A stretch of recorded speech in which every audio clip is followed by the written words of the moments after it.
अब ये chapter start करने जा रहे हैं, देखो जरा, ठीक है, स्ट्रेट लाइंस। तो इसमें जो पहली एक्सरसाइज है वो हमारे पास, उसमें सबसे पहले हम स्लोप देखेंगे, ठीक है। तो स्लोप देखो कैसे, अगर हमारे पास एक कोई भी कार्टेशियन प्लेन है, ठीक है, कोई भी कार्टेशियन प्लेन है और उस पर कोई भी लाइन है, लेट्स सपोज इस लाइन को हम ले लेते हैं ए और बी, कोई भी लाइन है तो वो एक एक्स एक्सिस पर वो इंक्लिनेशन जरूर देगी। जो भी उसका इंक्लिनेशन होगा, उस लाइन का जो भी एक्स एक्सिस पे, पॉजिटिव एक्स एक्सिस से जो भी इंक्लिनेशन होगा वही उसका स्लोप हो जाएगा। तो ए बी का जो इंक्लिनेशन है वही स्लोप ऑफ लाइन हो जाएगी। स्लोप ऑफ लाइन को हम m से डिनोट करेंगे, ठीक है। देखो जो भी लाइन हमारी ए बी का स्लोप जो है, स्लोप ही हमारा इंक्लिनेशन है, ठीक है, कि जितना इंक्लाइन करेगी वो एक्स एक्सिस पर वही उसका स्लोप हो जाएगा, ठीक है। अब हम यहाँ पे देखेंगे कि स्लोप निकालेंगे कैसे। तो सबसे पहले तो स्लोप का निकालने का फॉर्मूला एक आ जाएगा tan थीटा, ठीक है। यहाँ पर थीटा क्या होगा, जो भी एंगल वो लाइन बनाएगी एक्स एक्सिस से वो हमारा हो जाएगा थीटा, ठीक है। तो हम स्लोप जो निकाल रहे हैं उसका सबसे पहला फॉर्मूला आ जाएगा m = tan थीटा, लेकिन ये तभी निकलेगा जब वहां पर थीटा की वैल्यू गिवन होगी, ठीक है। तो अगर वैल्यू थीटा की गिवन है कि वो कितना इंक्लाइन कर रहा है एक्स एक्सिस पे, तो फिर हमारा हो जाएगा स्लोप m = tan थीटा। दूसरा तरीका है कि अगर हमें दो पॉइंट्स दिए हों, अगर 2 पॉइंट्स हमें गिवन है उस लाइन पर, तो हम एक दूसरे तरीके से भी स्लोप निकाल सकते हैं। हम उसको देखेंगे कैसे निकाल सकते हैं। लेट्स सपोज हमारे पास एक ये लाइन है, कोई भी लाइन है जिस पर दो पॉइंट दिए हुए, एक ए दिया हुआ है जिसको हम x1 y1 ले लेते हैं, और दूसरा पॉइंट दिया हुआ है b x2 और y2, ये पॉइंट हो जाएगा, ठीक है। तो अगर हमें ये a और b दो पॉइंट्स दिए हुए हैं उस लाइन पर, तब उसकी हेल्प से कैसे निकालेंगे स्लोप, ये देख लेते हैं। m का जो फॉर्मूला हो जाएगा वो हो जाएगा y2 माइनस में y1 अपॉन x2 माइनस में x1। यहां से एक कोई भी पॉइंट को हम x1 y1 सपोज कर लेंगे, दूसरा x2 y2 हो जाएगा। उसकी हेल्प से जो हमें स्लोप निकलेगा वो हो जाएगा y2 minus y1 upon x2 minus में x1, ठीक है। अब इस दो तरीके से हमने स्लोप निकाला है। एक तो हम एक निकाल रहे हैं थीटा की हेल्प से, और दूसरा निकाल रहे हैं व्हेन 2 पॉइंट्स आर गिवन।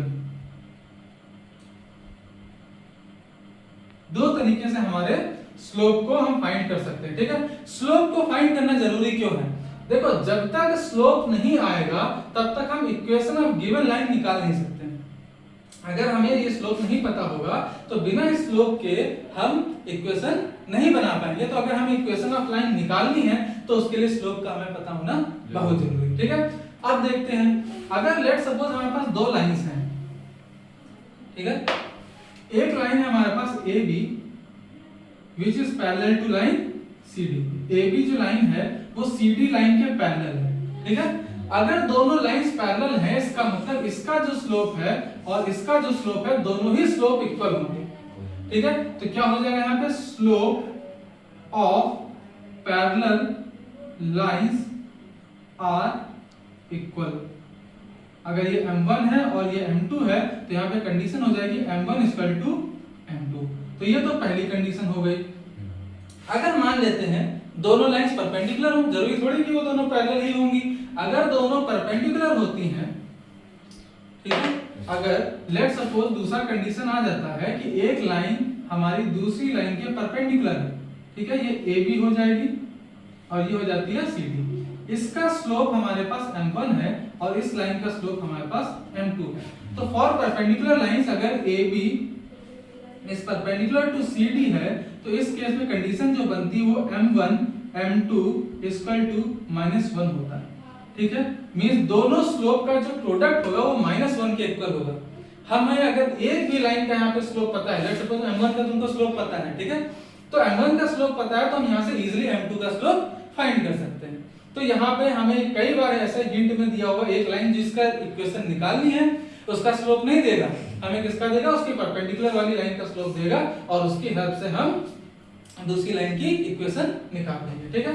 तो ये दो कंडीशन, एक पैरेलल वाली कंडीशन हो गई और एक परपेंडिकुलर। पैरेलल वाली कंडीशन में क्या होगा, दोनों का स्लोप इक्वल होगा और अगर परपेंडिकुलर है तो m1 m2 -1 हो जाएगा। ठीक है, अब हम लोग आते हैं कि अगर हमको इक्वेशन ऑफ लाइन बतानी है, ठीक है, इक्वेशन ऑफ लाइन बतानी है तो फॉर्मूला क्या होगा।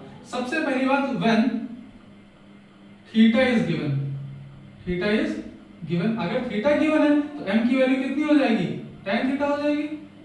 ठीक है, m कैसे निकालेंगे, अगर थीटा गिवन है तो m tan थीटा से निकलेगा। यहाँ पे फॉर्मूला रहेगा y माइनस में y1 equal to m x minus में x1, ये इक्वेशन ऑफ लाइन होगी। m की जगह क्या रख देंगे यहाँ पर हम, y minus y1 equal to tan theta x minus में x1। ठीक है, यहाँ पर y1 और x1 क्या है, जो भी गिवन पॉइंट दिया होगा तुमको, यहाँ पे क्या दिया, when theta is given and one point is given, उस केस में हमारे पास एक पॉइंट x1 और y1 हो जाएगा और tan थीटा हमको गिवन होगा, यहाँ से हम इक्वेशन फाइंड करेंगे। दूसरा, अगर मान लेते हैं हमको थीटा नहीं गिवन है और दो के दोनों हमें पॉइंट्स गिवन है, ठीक है, लेट्स सपोज हमें एक पॉइंट दिया है a जिसको हम बोल देते हैं x1 y1 और दूसरा पॉइंट दे रखा है b जिसको हम बोलते हैं x2 y2। ठीक है, दो पॉइंट्स हैं। अगर हमें इसकी हेल्प से इक्वेशन ऑफ लाइन बतानी है तो हम क्या करेंगे, m की वैल्यू निकालेंगे। m की वैल्यू क्या हो जाएगी, y2 माइनस में y1, अभी हमने पहले बताया था।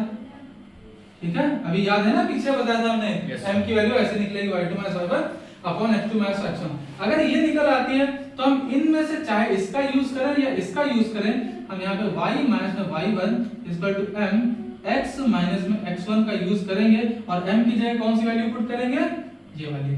ठीक है, जो अभी हमने देखी है, तो y माइनस में y1 equal to y2 minus y1 upon x2 minus में x1 ब्रैकेट में x माइनस x1, इस वाली इक्वेशन का यूज करके भी हम इस इक्वेशन ऑफ लाइन को फाइंड कर सकते हैं। यहाँ पे हमें देखना ये होगा कि जो भी x1 y1 की वैल्यू है ये क्वेश्चन में गिवन होगी। अगर केवल एक वैल्यू गिवन है और थीटा गिवन है तो हम पहला कंडीशन यूज करेंगे। अगर हमें दोनों पॉइंट्स गिवन है तो हम लोग दूसरी कंडीशन यूज करके इक्वेशन निकाल लेंगे। ठीक है, तो जो पहली एक्सरसाइज में है, जो उसमें मेजरली हमें क्या निकालना है, स्लोप ऑफ लाइन निकालना है। जब हम लोग स्लोप ऑफ लाइन फाइंड कर लेंगे उसी के बाद हमारा दूसरा पॉइंट आता है कि हम इक्वेशन ऑफ लाइन को कैसे फाइंड करेंगे। ठीक है, तो हम लोग इसके बाद इसके क्वेश्चंस करेंगे।